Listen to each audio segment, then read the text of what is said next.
Alright guys, I don't normally try and get involved in these community controversy or speculation types of videos because number one, I don't want to spread misinformation on the channel, and number two, I don't want to stir the pot with community controversy in an unhealthy way. But we actually got official confirmation on Twitter just minutes before I'm recording this video, confirming how matchmaking is actually going to work in Arc Raiders at launch on October 30th, so I figured I'd hop on and record a bit more of an informal video to give you guys my thoughts on these topics. If you guys haven't been following the community controversy on Twitter, there's been a ton of people stirring the pot saying that solos weren't always matching solos during the server slam and that they were often running into squads, and even more recently, a random developer interview surfaced on SloanX's YouTube channel, all of a sudden stating that there would be gear-based matchmaking in Arc Raiders at launch, despite never hearing any of this from the developer, to which Embark squashed in record time just 24 hours after this news began to surface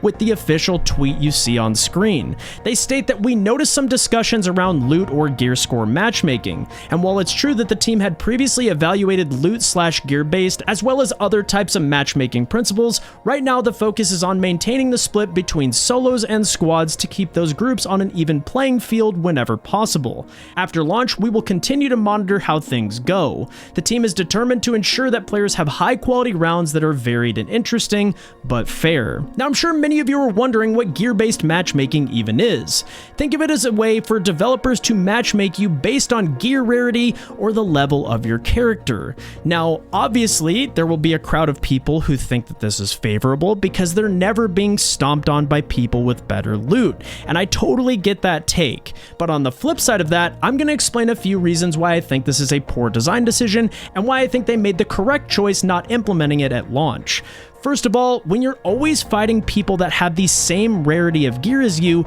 the loot is never exciting. If you're always fighting early game players who have the same basic weapons that you do, you don't get those emotional highs and lows of getting a better kit off of an enemy team or losing some gear to a squad that maybe had inferior gear to you. It's this emotional teeter-totter that keeps people coming back to extraction shooters like this because you want those moments of euphoria when you finally get a kit that truly upgrades the way you're able to play the game. And yes, it hurts when you lose that gear, but you always have free loadouts, you always have quest items, and you always have ways to get that gear back. It's those highs and lows that keep you coming back to extraction shooters, and when you get rid of it, I think it takes away from the tension this game has to offer. Now, obviously, there needs to be some sort of parameter in place where you're never able to match a brand new raider with a max level raider, or people that are, fighting the queen with people who are just struggling on early level quests, but overall I think they made the correct decision here because they want those varied experiences as they noted in their tweet.